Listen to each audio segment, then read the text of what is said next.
Yeah, Sensei is a Soto Zen priest, but at the same time, she taught at the Institute of Buddhist Studies many years, and then many students received her guidance. And then because she was involved in the she's been involved in education for many years, so that's why we invited Daijaku Sensei to be one of the speakers today. じゃあ、if you're ready, we would like to have your talk, maybe for about 20 minutes. Thank you, Reverend Kuwahara, for that kind invitation. And good afternoon, everyone. It's a pleasure to be here with you. Let me just make sure I'm keeping track of the time here. So today we are asking ourselves to consider what we can do now and for the future of our world.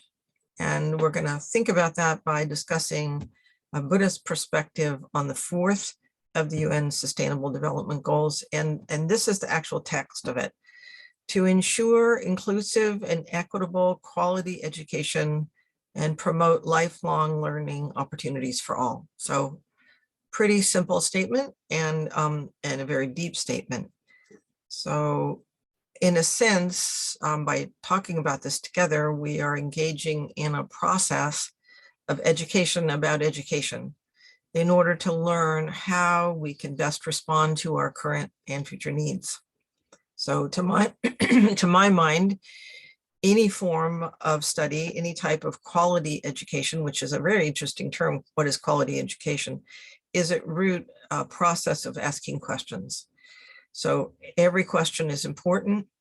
Every question is worthy, because every question arises from a deep desire to know, to grow, to engage with life as it is. So asking questions about how to read a book, bend a pipe, analyze a sutra, reveals something about our desire to make life better. It's an expression of more fundamental questions. How do we want to live? What is possible? Can we imagine something that is beyond what we assume? What do we need to learn, and how do we learn it in order to live well and fully? So by considering the elements of a quality education, what supports and promotes it, and how the Buddha Dharma can form a foundation for it, we can uncover some underlying principles, I think, that can guide quality education, can shed light on how we respond to the demands of our time and contribute to a sustainable and wholesome future. So considered in this way, it's clear that a quality education is more than delivering predetermined pods of information to people who, it is assumed, will use it in the ways the deliverers think they should. So education is not colonization or molding someone into a rigid preconceived idea about what we think they should be, nor is it a tool for domination. We have only to consider the enormous harm done to Indigenous people in North American boarding schools to bring us face to face with a toxic result of proceeding in that way. Quality education requires that we maintain an awareness of what our aims are and hold them in a way that respects and serves ourselves and others. So education is systematic, it has an aim, and it's often quite practical. And it always includes an element of formation. The environment, the method, the people involved, as well as what is being taught, all molds minds and hearts in ways that reflect the values that underlie the process. For example, valuing or not, open inquiry, equity, mutual respect, and harmony. So it's important, I think, for all of us who are directly or indirectly engaged in education, which means everyone, to be as explicit as we can be about the values that we hold and how they are expressed in what we do. To my mind, effective quality education is responsive and relational. It both models and teaches wholesome methods of engaging with the world and working with others. That includes each individual, the community they are a part of, and the circumstances at a given time. So the person of the educator, the person coming for education, as well as the culture and the community in which they live are all transformed in the process of quality education. Everyone learns and grows, becoming more fully human, relating to the world in more wholesome and sustainable ways. It encourages curiosity, connection with others, opening to new and sometimes unimaginable ways of seeing, thinking, feeling, and being. This is, I think, essential right now. Our world is changing rapidly, and soon it will no longer be the world we have known. In fact, I think the world we have known is already gone. In a sense, this has always been true, but as we know, the climate crisis has set in motion fundamental and irrevocable changes that will impact every aspect of our lives. And for much of humanity and many of the living species on the earth, the situation is dire. The challenges we face are immense, and meeting them requires that we consider not if, but how we need to change, what role education plays in that change, and how we will bring it about. Considering the Buddhist teachings that can form a foundation for quality education brings forward a vision of education that can enrich dialogues about what quality education is and how it is accomplished, and how we as humans can make the changes that it will allow us and the world move into a sustainable, wholesome future.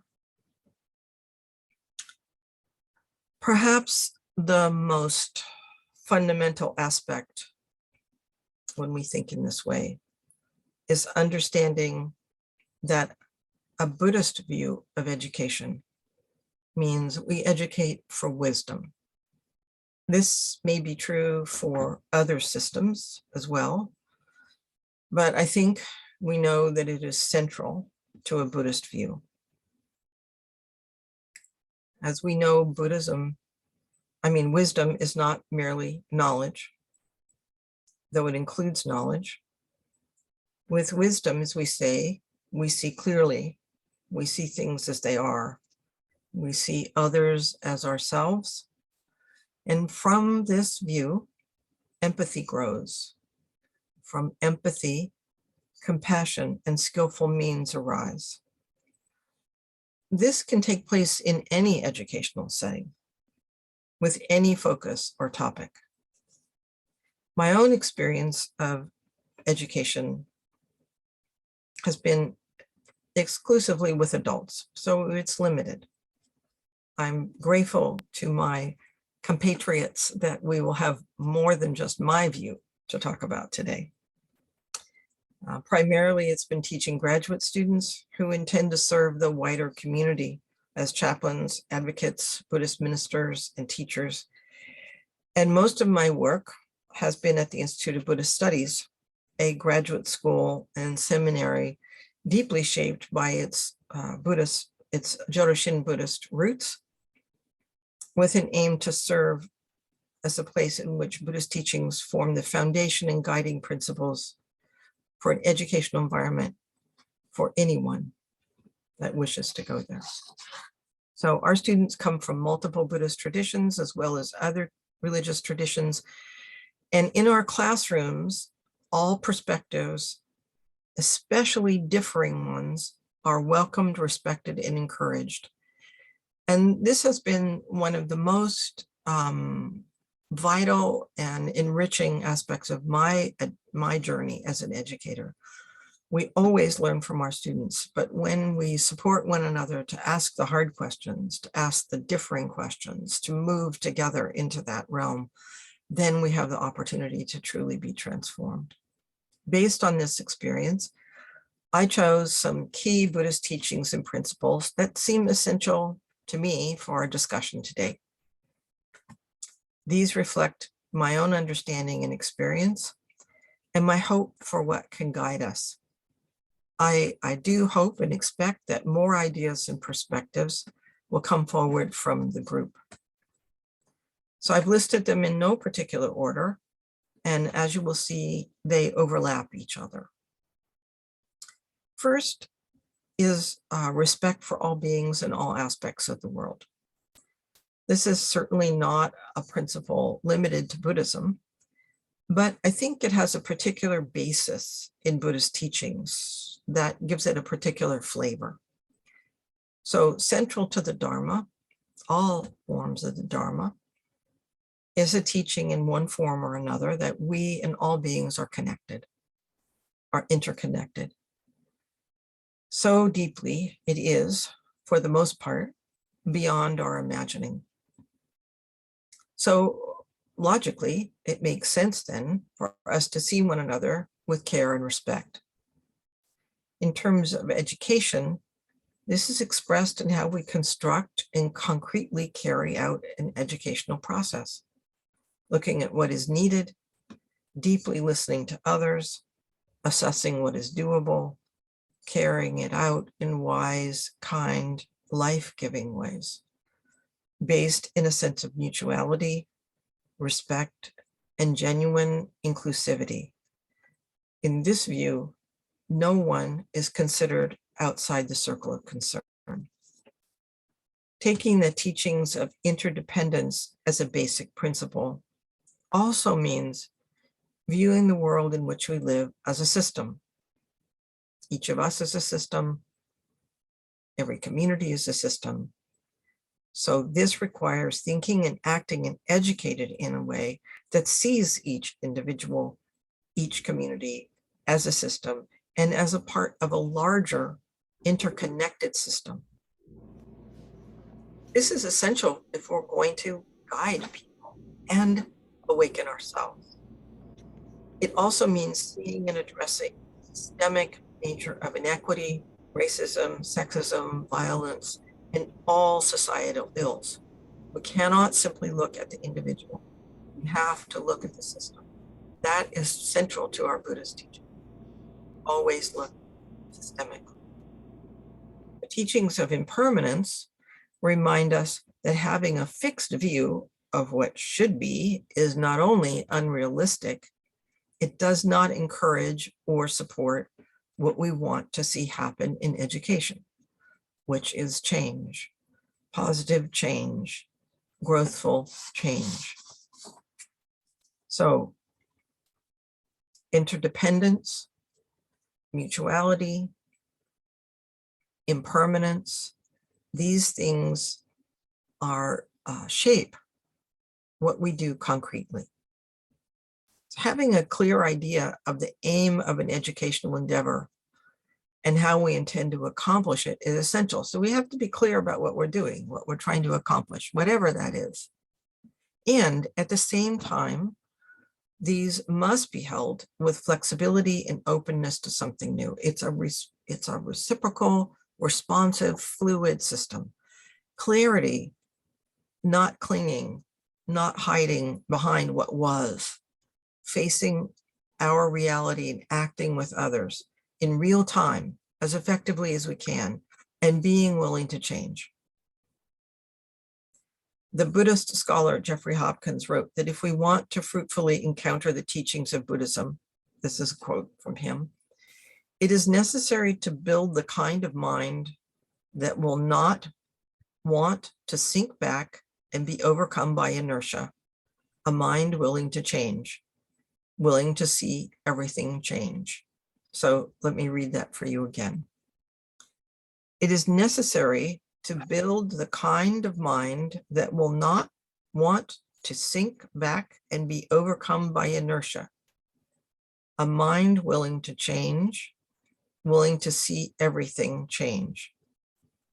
A mind willing to change is a mind and heart of humility, strength, confidence, and compassion. When this occurs, such a person is alert and alive with inquiry, able to listen deeply and with flexibility, and respond without defensiveness. This is a quality that we hope education models and supports. And this leads directly to the next principle, the teachings of no self, which open the door to a way of being not tied to defending or propping up a sense of self, either our own personal self or the self of our culture or what has been. This takes courage and requires a reliable foundation that will sustain us as we open to the world as it is. Effective education cultivates this capacity and allows it to unfold with an appreciation for the fact that it can lead us and reveal to us the unexpected. Isn't that what we want? Isn't that what we're looking for? In a way, it supports the development of creative ways to respond with others to the challenges that inevitably come, particularly to challenges to what we have known and what we have assumed. The fact that delusion is present, often deeply and strongly and incredibly persistently present in our humanness, means that keeping a sharp eye on what clouds our vision is essential. We are thinking and meaning creatures. We string together impressions and construct an understanding of whatever we encounter, and then we cling to it. And we know that these understandings are partial and often are wildly off the mark. If this weren't so, we wouldn't have to work so hard to undo racism, sexism, and all the other forms of delusion and harm and oppression that are present in this Saha world. To come to know what matters, to know our own minds and hearts, as well as our limitations and foibles, our humanity, is not something extra to be squeezed into an educational process. It is integral to it, as is a vision of what we can be. As with the fruit of any of these principles, hang on.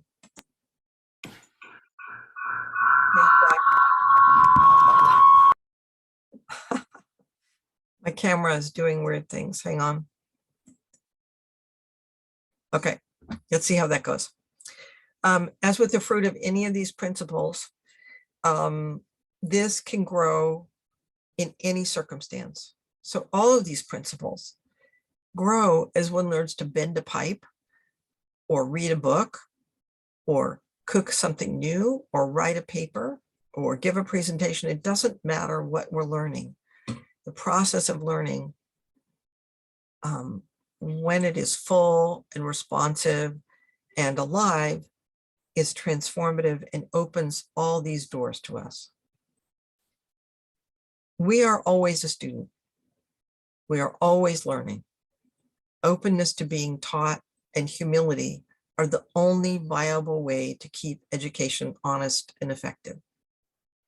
Hubris can masquerade as knowledge or pseudo-confidence and block effective learning.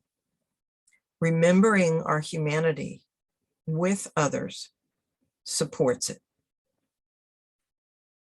One final point, an ethical foundation and the capacity to be guided by it is the last, but certainly not the least of the factors that I'm considering today. Ethical teachings are integral to a Buddhist view of education, to any view of education. They are based in and reflect the principles that I've been talking about so far.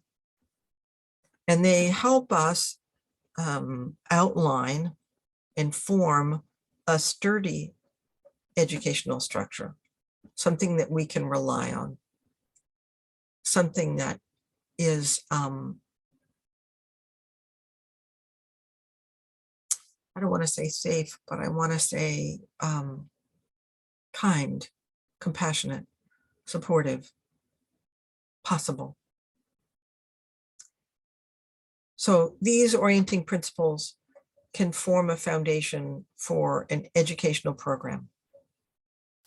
They can be explicitly stated or remain in the background, depending on the circumstance. What's wise in that circumstance? What's appropriate? They are not limited to Buddhist settings, but can provide guidance as we develop quality education in many diverse forms. With these principles and others like them as a foundation, we can create an environment in which each person grows in confidence, humility, curiosity, openness, and the ability to address the needs of their particular situation.